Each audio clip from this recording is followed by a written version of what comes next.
So Stacy, your email that you sent me yesterday with the updates with the new MIDI and the new score, I sent to Svet today. I don't remember, it was at some point in my around noon hour, so it wasn't that long ago. I got it. You know, so I sent it to Svet. I'm not sure, Svet, if you had a chance to look at it yet or not. I've opened it right now. I have some ideas, but I wanted to, I can wait for you guys to first start this, and then I'll tell you what I was thinking. Yeah, well, I thought that one thing that we can do, Stacy, you listened to the click track that Svet did, right?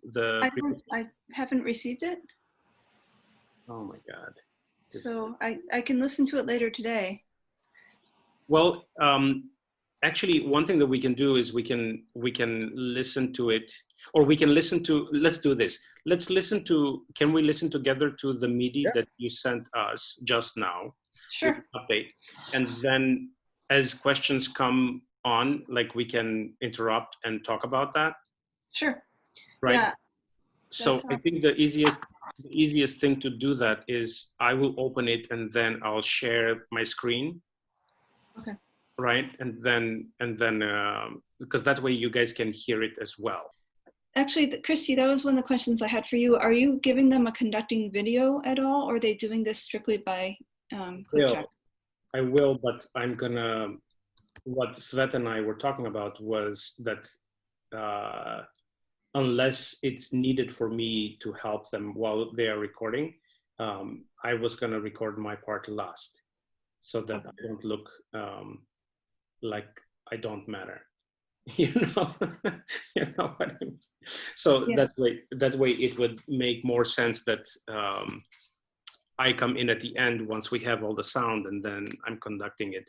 I think once people have the click track, it will be easier for them to juggle just listening to the click track and recording themselves rather than listening to the click track, recording themselves, looking at the music, and then having yet one more screen to try to see me and then not understand what happens.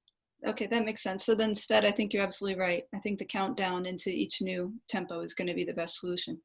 Okay, and what I'll do is I'll try to unify it. So, for example, is if it's a 3/4 measure, which is a lot of the times here, there are 3/4s. I'll basically give 3 beats, so people understand there's logic to it. It won't feel sort of hard to predict. It will be comfortable.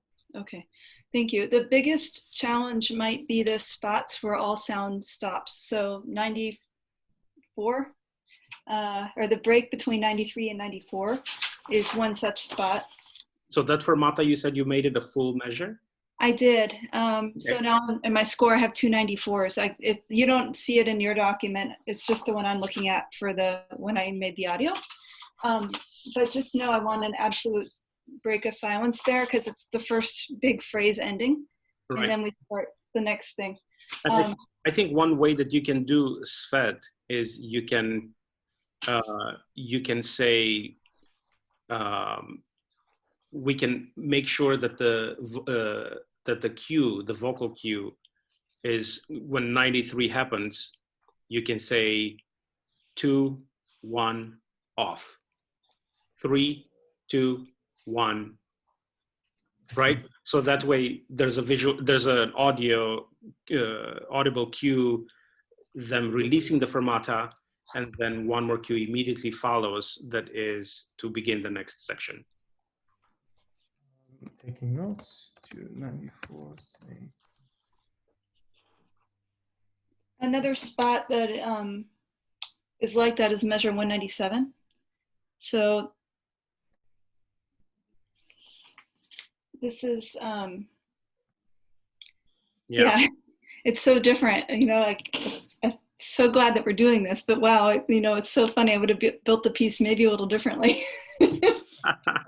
You didn't know you were gonna talk to a click track. Yeah, and you said that you cheated. You just wait. I'm coming in at the end. I'm sorry? I'm coming in at the very end. I know, right? Talk about cheating. It feels like we're constructing it absolutely backwards. Yep. What an elaborate plan do we have? You know, I think it's okay if this is not the ultimate recording of the piece, if you're comfortable with that, because that way people will have something to reference to. And if anything, there is a beautiful argument for live music being live, I agree. I think that what you're doing by putting on the festival for a week is a fantastic idea. And I think this time period is really starting to show who is being innovative, who's being creative. And a lot of people are not, and people are trying too. And I think this is an awesome attempt. So I think what we get will be good, will be very good, but it'll just remind people that to hear to get the whole experience, you have to come back to the Cabrillo next year. That's right. That's right. Absolutely. I think that it's a great project. And Svet, I just can't believe how much work this is going to be for you. It is going to be pretty busy, but I think it's important. I mean, this is a very special piece for a very special purpose, and this is the year to do this.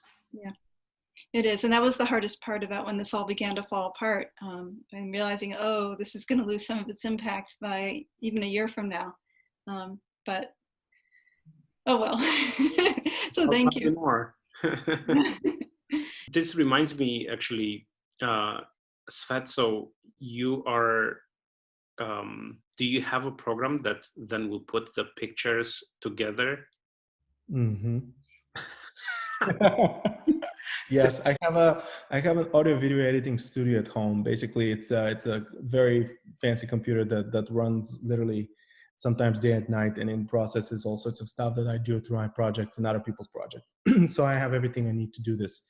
And the idea is, I'm trying to see if we could do this in a way which is kind of a little bit less traditional, where instead of having all these little windows and people doing this, that maybe we can come up with ways where different sections can play in different ways. But say when there's a solo line, you can get that person to be just a little bit more in the front, and find ways to make this more real, really interactive, if you will. Just like if you're watching this, if you're in the audience, if there's a solo, you probably want your attention to go that way a little bit. If there's a section that dominates, that maybe those people can be brought up, or figure out to be a little bit more interesting with this rather than just this stationary puzzle. Yeah. Well, I think it will be really great to by the end of this week to be able to go over the whole thing. So my personal plan is that I'm going to try just to confirm, this is the final version of the audio file that we would get, Stacy, correct? Yes. So what I'll do is I'll try today sometime to actually just line up the MIDI to where everything works perfectly fine. And probably tomorrow I have a recording session all day, but maybe on Wednesday I'll see if I can add all the sort of audible cues, and maybe then send you guys something maybe by latest on Wednesday. This way, and Stacy, because you have the current media, I wonder if you can actually still record the parts you would like to read, because technically speaking, you already have the same reference that I do. Right. So I can go ahead and do that and just send you the audio whenever. Actually, that would help me, because if you do this ahead of me putting audible cues, that would tell me if I need to wait a little extra, in fact, Okay. I will do it either tonight or tomorrow morning. Okay. And then send it to you in, what type of format is best? Like AIFF or? Probably MP3, it's fine, because we end up compressing the whole thing for everyone. So MP3 is okay. Thank you. Sounds good. Awesome. Okay, so by Wednesday night, what I'll do then is I'll try to send you guys a final version of what we talked about right now, and get your feedback probably sometime on Thursday, whenever we can tweak this more, and so that by the weekend we have something solid to give. Is that what we're talking about? Cool. That would be really great for me, the timeline. So that way we have, more or less the month of June to finalize it. Yeah. Yeah. And my goal is to get all the Cabrillo parts sent as PDFs on June 5th at the latest. Great. So hopefully earlier, but.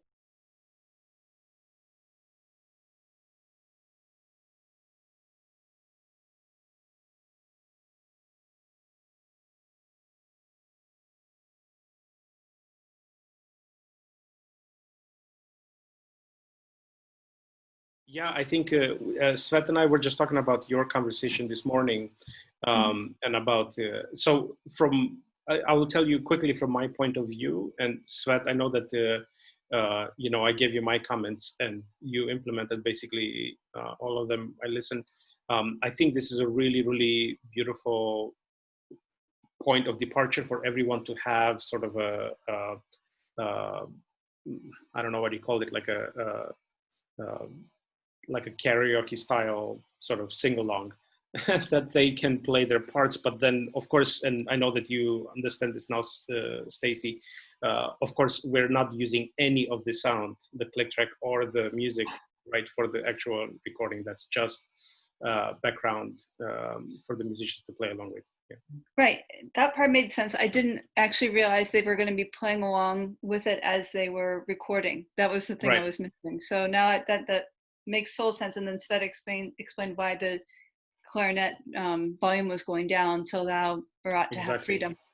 Exactly. So yeah, it's interesting because I had someone share with me after they did a piece. But it was only strings, actually. It didn't involve a whole orchestra, but they did the strings. And then they shared with me a very long email about their experience, right? And said, and we tried this and we tried that. And I was curious to know what they did and said, and if I were to go back, this is what I would do. And it's exactly what we decided to do, which is have a MIDI version where they can address the pitch issue and then have a click track on top of that so they can address the timing.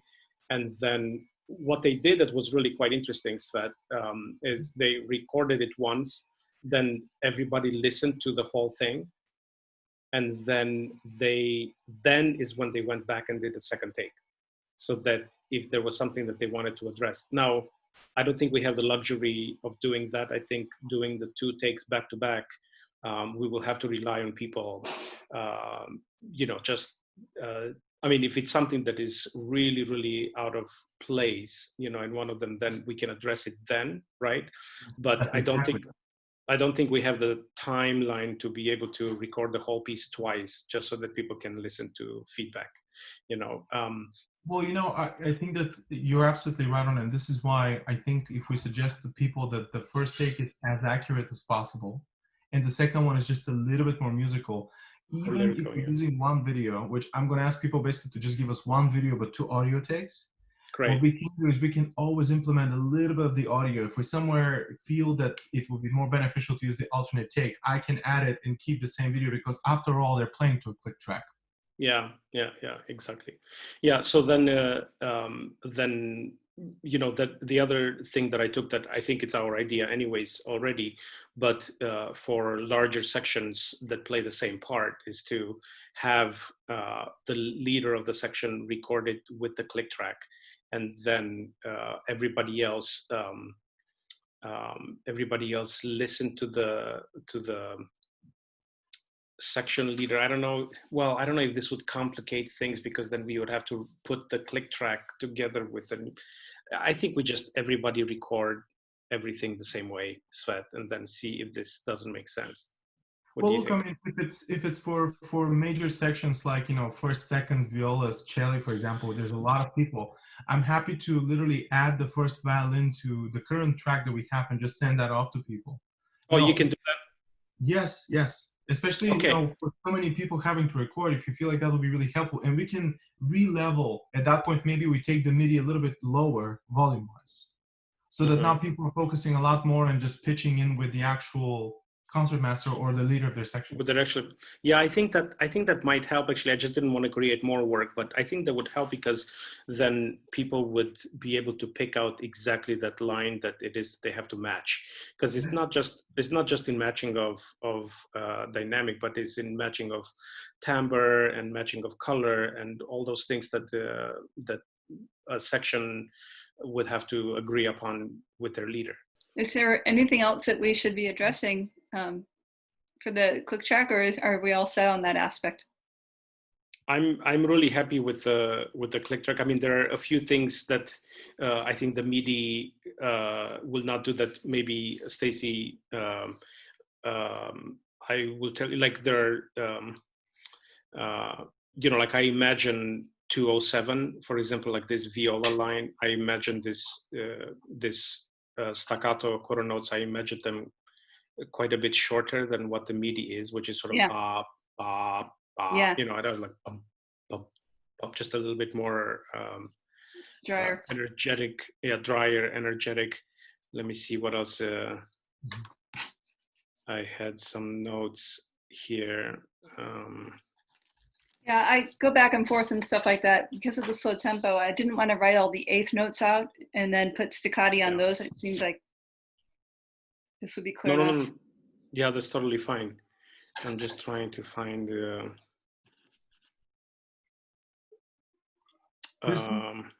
yeah.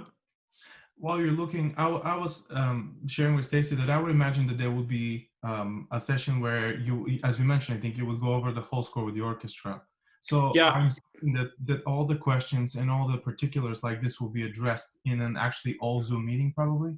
Yes, absolutely. Yeah. So the next step is we have like 2 or 3 days for everyone to write back that wants to participate.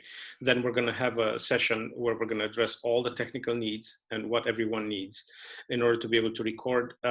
If it makes sense in that session, and I think it will, then I would like to go over the score. And what I want to do is to for everyone to maybe listen to the MIDI. I mean, once we know who the people are that can participate, maybe they can receive a MIDI file already, so they can listen to it and get ready for the meeting. Then we meet together, and then and the score, and then I go over all. Stacy, you and I go over all the details of the score in terms of phrasing and all this kind of stuff. And then the next step is for people. At that point, hopefully they will have received their parts, and then they can start recording. And then we take it from there. And I think the real work just begins then for some of us. And I wonder if we create a shared folder even sooner, what we could do is we could put the score and the click track, and just with everybody who is willing to record this, they can have access to that folder. They can actually see both. And so they could follow the score and they could listen to the click track and get a lot of answers ahead of time. Yeah. Even if they don't have their parts, I think that'll be plenty sufficient. Yeah, that's as soon as we know who is signing up for the project and is able to do it, I want them to have access to the MIDI and the click track and the score so they can see it. And then after that, we will have the discussion that has to do with the technical aspects and the musical, melodic phrasing, articulation, all those things. I really tried to keep this piece as simple as possible, knowing that the narrator was going to add a level of complexity. So that's why I felt so guilty at first using so much of one meter and actually using a key signature. That's been so strikingly weird after the other piece is like 180 degrees different from this one. But this one feels right. Like the focus has to be on the words. That's what the piece is about. But there's only a couple of themes in the entire thing, and that's what was really the challenge: is how do I just use like these 4 or 5 themes, whatever I then try to make that all the way through. So it feels very unified. And it feels like the message she's trying to say is embedded into that music, and that's the goal of the piece. Yeah. So each piece has a different goal. That's all. Cool, beautiful. All right. Well, one thing. I'm so sorry, Cristi. If possible, now that we have an actual clip that is, with pretty much the final version, with one little exception, I wonder, did you guys want to address in any way timing in all the places where there's narration, and just how should we present to the narrator how long do they have to say everything that needs to be said? Like, for example, when there's fermatas, I think that's pretty, liberating. However, when there is an actual score going on, I know there are certain amounts of measures of dynamic. I wanted to make sure that if there is need for us to plan this and give certain amount of second durations, we do that. And if not, at least that we have thought of this. Yeah, well, I think from the very beginning, Stacy, you and I had talked about if we feel like the delivery is slower than the time while the orchestra is playing in a pause, then we can just manipulate the narration slightly and start, enough so that it doesn't, right? I remember we talked about something like this, where we can manipulate the narrator recording. The only one I'm worried about in the whole piece, or the only spots, are pages 16 and 17, because And this is when I tried, if she's talking impassioned, whoever our speaker is, and not, taking the time that she would take at a fermata, then it's going to be fine. But I think what Svet is getting at is, can we give a practice recording or a version of the MIDI to the speaker that says start and stop, so that they know exactly where they can start. And then that's where I thought, Cristi, you'd be cueing, but you could say 16 go and then stop. And then that way they know exactly as they're recording what to do. Yeah, that's a great idea. Svet, can you do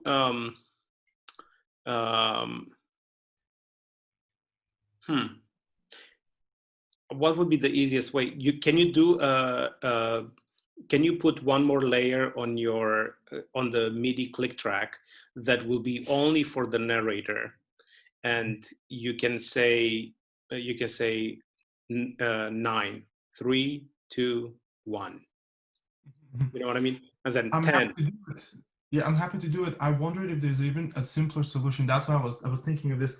What if we actually time every single number gesture and just tell them you have this many seconds? So instead of giving them something much more complex, which they have to, fast forward every time or find these places, we just tell them, for example, number 3A needs to happen in anywhere from 3 to 5 seconds. You know what I mean? Just literally pure time. Mm-hmm. The only thing with that is, I think it's going to be easier for them to record this if they hear the music, or at least practice with the music, because it would be awful if they don't sound impassioned when they're supposed to sound impassioned. And you know what? Let's do this. I think a lot of these answers will be answered, or a lot of these answers we will have once we know for sure who the narrator is, and then we can have a conversation. I think a lot of this will depend on what the narrator wants, because I think depending on who we get, there might be someone that says, you know what, the music is not gonna do anything for me. Like, I will listen for it and then make my notes, but then in the process of recording, I don't want to be able to hear the music. You know what I mean? At the very least, though, it might be good for the narrator, whoever they are, of course, to hear where the spots are. Yeah, and we can talk, and I can talk to the narrator if it's a person that I can reach. I will talk to the narrator about where the things fit in the music, and they can listen. If we don't have the recording by then, they can listen to the MIDI version, and then I can go over to address those issues of voice inflections and yeah, And that'd be great. And when the narration is really short and we have a lot of time, for example, especially where you expanded the fermatas, I think we can also we have the flexibility of starting the narration a little bit later. Even if they start, say, at second 2 and we have 9 seconds, we can always move that to second 4. Right. My question is really when we have, say, 5 seconds and they start at second 1, but they're running into 5.5. That's where we get into. And there was one, Stacy, that you did that was very, very close. And so that's why I wanted to bring it up, making sure that you are aware and you're comfortable with the fact that sometimes things can overlap, or you would really want them to be very sort of clear apart from each other. Yeah, I guess now that I just said about 16 and 17, there was a spot earlier with the in the middle of the first one. Yeah, it's at B on page 9. Was we the people, not we the white male citizens. That just times out kind of nicely if we can get them to be after each chord change. But and then that's when I realized, the first time I spoke all that, I realized, I just did it too fast. I wonder if I should have gone back and done it again, or if that would help if I go back and do it one more time at a slower rate. Well, those are kinds of things that we can definitely tell the narrator. For example, if they have a lot of time, if they realize that, I think you can do a few different versions. You know what I mean? And eventually we can decide. I mean, you guys can decide which version you want. I can just line them up. The third one of these 3 gestures you talk about here is in tempo, right? And that was the one, I think, one of the few where we were really close. If I look at the sound file and look where the next beat is, I was thinking, wow, okay, this is tight. So obviously, I think that having time is would help. I see why you mean that, Svet. I think then let's give the narrator this version, and can you look is it possible for you to look, Svet, and to see exactly how much time, like how many seconds each one of the narration takes? And then do you have the page just with the narrations? Yes, but I mean, I also have them on a score. That would probably help me, but I have access to all of it. Yeah. No, but I mean, like if you can mark on each one of those things how many seconds each one takes in the MIDI that we have it right now, and then we can have this. So when we talk to the narrator, you know, we can say this is how long this bracket will take, and this is where it fits in the music in terms of the delivery, you know, and then here's what the music sounds like if you would like to hear it. Anyways. You know, and then we take, so that we give them all the options necessary to succeed. Yeah, you got it. And what I'll do is I'll also create another layer that right now we won't use, but I'll create another layer which is for the narrator, which actually has verbal cues of every narration number and countdowns to when the narration has to end. Yeah. Okay. Beautiful. Can do. Sounds good. Awesome, guys.